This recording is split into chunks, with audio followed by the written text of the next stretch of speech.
Hello, hello, hello. This is JC Beef, and today we're going to be going over the Goldfish 3 cartoon, starring Dave the Decomposer. And I'm just going to go over one of the scenes that I thought was quite interesting. So let's get started on that. Alright, so to start off, here's the actual storyboard I made on pen and paper, and I just scanned it. So as you can see, Dave is here. He wakes up through these scenes, and then he sees that there's a monolith-like object, aka the goldfish.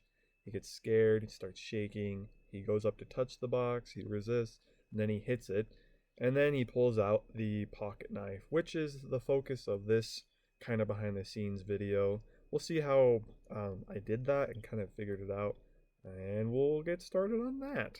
Alrighty, so to start off, we'll actually look at the Spyderco Delica 4, or the little pocket knife that's actually in the video. I pulled this image off the internet, good old internet, and I photoshopped the white background out so that you could have, like things actually appear through the spider hole and things like that. So I pulled that image off right here, and then what I did is I mirrored the image, this right here, and I separated the blade from the handle.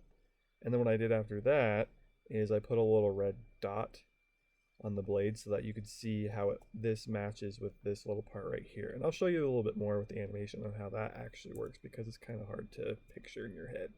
So here's Dave, and I'll show you the actual image itself, what it looks like, the animation. There he is, pulling out the knife.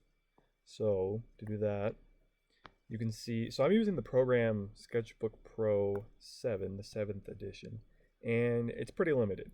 There are 3 layers right here. There's the foreground, the midground, and the background. And you can only really edit the first 2 to do animation. The background, if you change something in the background, it changes everything in the background for the whole scene. So I don't do much with that.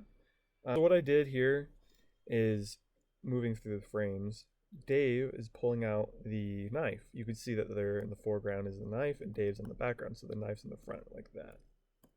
Alright, and then I move through and I just erase the pieces right here from the knife, copied and pasted on the front, the foreground, and then I move through like that. And as you can see, Dave's pulling it out. He moves it closer to himself, and then he begins to, let me move it forward a little bit, open the actual pocket knife. Now this was kind of the magical thing when I did this cartoon. I kind of had to figure out, because of the limited frames, I had to figure out how to get the knife in actual animation and not look weird, and it actually lined up. So to see that, this is a perfect frame to start on. If I remove the foreground image, you can only see, oh wait, let's see. There we go.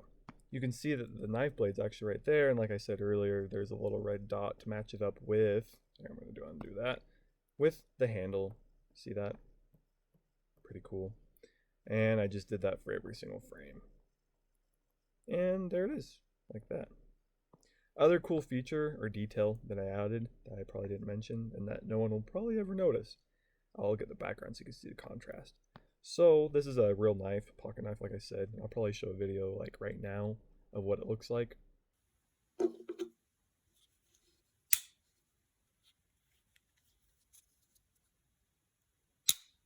Here's the pocket knife. When you open this knife, the little lock back right here, the mechanism that keeps the knife blade extended without closing on itself, I actually animated it going in when Dave opens the knife. You see that right here, how it kind of disappears compared to this. So whoop, just like the knife in real life. And that's kind of all I wanted to do today for this animation, or this kind of behind the scenes. There was a lot more that I did, but it was all pretty simple stuff.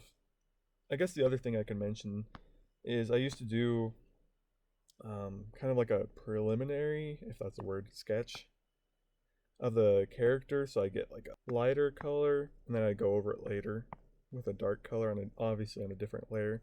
And these cartoons, I've just been doing um, just straight off of like what I draw. That's why the lines aren't very consistent for Dave, and I kind of like that style. So yeah, that's the animation. I hope you enjoyed this video. Please, if you have any questions, let me know, and I'll try to make a video on it. See ya.